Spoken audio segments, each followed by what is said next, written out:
నమస్తే. నేను మీ వేణుజీ ఆస్ట్రో.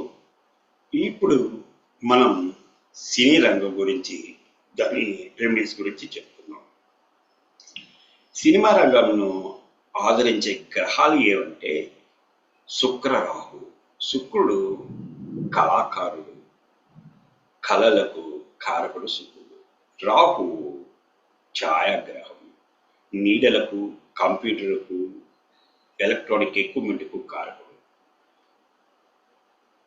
ఈ గ్రహాల యొక్క ప్రమేయం లేకుండా నటన అనేది జరగదు.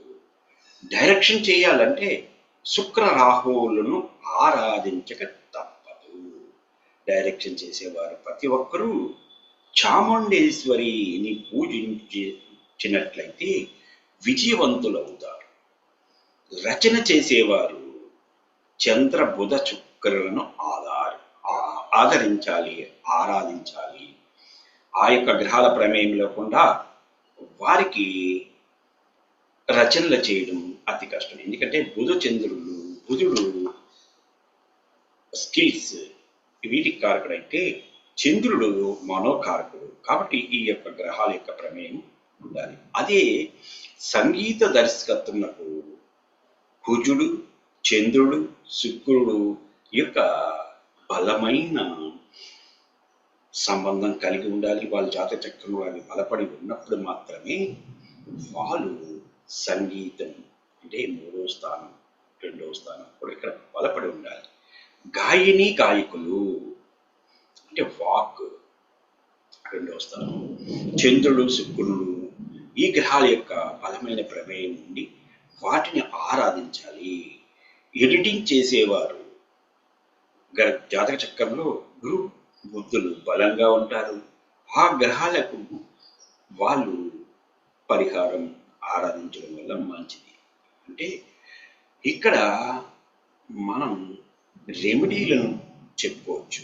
నటన అంటే రాహు కాబట్టి సినీ నటులు, నటీలందరూ విధిగా ఆరాధించాలి. అంటే రాహు అంటే ఇతరులపై ఆధారపడి బ్రాహ్మణోత్తములను సంప్రదించినట్లయితే ఈ పూజా కార్యక్రమాలు, రాహు సూత్రం, రాహుకు సంబంధించిన పూజలు, రాహు యంత్రం మెడలో ధరించుట వల్ల, రాహు యంత్రాన్ని ఇంటిలో పూజించుట వల్ల మీకు లబ్ధి చేకూరుతుంది.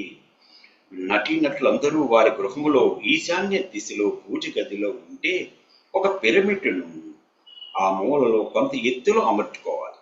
ఆ పిరమిడ్ భూమి కొలతలకు 18 x 18 సెంటీమీటర్ల కంటే అంటే ఆ అనుపాతంలో కనీసం ఉండాలి.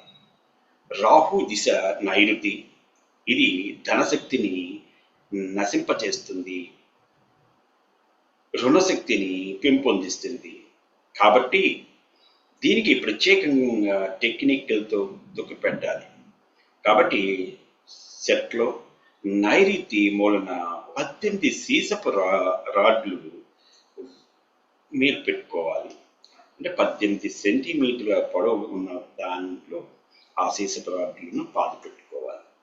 డైరెక్షన్ చేసేవారు దక్షిణ వైపు రాకుండా కేవలం నైరుతి మూలలోనే నైరుతి పరమట వైపు 9 రాడ్లను పాతి పెట్టుకోవాలి. గాయకులు వాయువ ఆగ్నేయ దిశను బరువుతో పీడించకుండా జాగ్రత్త పడండి. ఎందుకంటే ఈ వాయువు, ఆగ్నేయము ఈ రెండు గాయకులకు బలమైన స్థానాలు.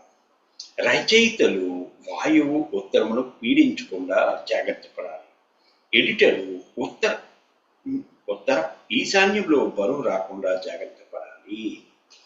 కాబట్టి మీరు నటులు రాహు యంత్రాన్ని, రాహు శుక్ర యంత్రాన్ని, డైరెక్షన్ చేసేవారు కుజ శుక్ర రాహు యంత్రాన్ని, రచయితలు శుక్ర రాహు చంద్ర బుధ యంత్రాన్ని వీటిని మనం జాగ్రత్తగా పూజించుకోవాలి. యంత్రాలు తయారు చేయించుకోవాలి. గాయకులకు చంద్ర రాహు శుక్ర యంత్రము, అలాగే సంగీత దర్శకులకు కుజ చంద్ర రాహు శుక్రులు, ఎడిటింగ్ చేసేవారికి కూడా వాళ్ళ యొక్క యంత్రాలను తయారు చేసుకుని పెట్టుకుంటే ఇది మంచిగా ఉపయోగపడుతుంది. అలాగే సినిమా పేర్లు, బ్యానర్లు, జయాపజయాలు గురించి వాళ్ళకి బాగా తెలుసు. ఒక సినిమా నిర్మాతని ఎన్నుకునే బ్యానర్ పేరు, ఇక వైబ్రేషన్, అతని అతని జన్మ జాతకం యొక్క రూలింగ్ మూలగ్రహములకు కానీ, ఇండెక్స్ నంబర్ కానీ అన్యోన్యత కలిగి ఉండాలి. అలా ఉండకపోతే బ్యానర్ పేరు మార్చుకోవాలి. నిర్మాతకు జాతకం లేకపోతే ఆ బ్యానర్ పేరు అతని పిరమిడ్లో డౌజింగ్లో ఉంచుకొని ఆ డౌజింగ్ ద్వారా మీరు తెలుసుకోవాలి. కాబట్టి డౌజింగ్ చేయించుకోవాలి. అలా సెంటిమెంట్కు తావివ్వకుండా సినిమా పేరు యొక్క వైబ్రేషన్ కూడా నిర్మాతకు అన్యోన్యంగా ఉండాలి. అలా అన్యోన్యంగా రూలింగ్ మూలగ్రహాన్ని, బ్యానర్ వైబ్రేషన్ని ఎన్నుకున్న సినిమా పేర్లు మాత్రమే అతి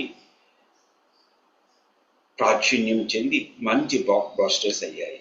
అన్యోన్యత ఉందో లేదో చూసుకోవాలి. ఘోర పరాజయాలకు కారణం ఈ వైబ్రేషన్లో లేకపోవడం. బ్రహ్మాండమైన విజయములకు బ్రహ్మాండమైన ముహూర్తం పెట్టినప్పటికీ కూడా ఈ యొక్క వైబ్రేషన్ సినిమా పేర్లు, బ్యానర్స్ వైబ్రేషన్లో లేనప్పుడు అవి ఇబ్బందికి గురి చేస్తాయి, నష్టాలకు గురి చేస్తాయి. పిరమిడ్ డోజింగ్ సరైన మార్గదర్శనం చేస్తుంది. కాబట్టి ఈ పిరమిడ్ డోజింగ్లో మీరు మీ యొక్క అన్ని విషయాలను తెలుసుకోవచ్చు. అతి శక్తివంతమైనది ఇది. ఈ రెమెడీ ద్వారా చిన్న చిన్న రెమెడీలు పనిచేయవు. పెద్ద రెమెడీ అయితే శక్తివంతమైనది అన్వేషించి మీకు మా గురువు గారి ద్వారా మీకు తెలియజేసి. కాబట్టి మీరు ఈ సినిమా పేర్లు పెట్టుకున్నప్పుడు మీరు ఎన్నుకునే నటుల యొక్క వైబ్రేషన్కి ఏ విధంగా ఉన్నది అన్నది మీరు చూసుకొని ఇది నిర్మించుకున్నట్లయితే మీకు మంచి బ్లాక్ బాస్టర్స్ వస్తాయి. జై హింద్. నా ఛానల్ మీకు నచ్చినట్లయితే నా ఛానల్ని సబ్స్క్రైబ్ చేసుకోండి, లైక్స్ ఇవ్వండి, నన్ను ఫాలో అవ్వండి. మీకు ఏమైనా డౌట్స్ ఉంటే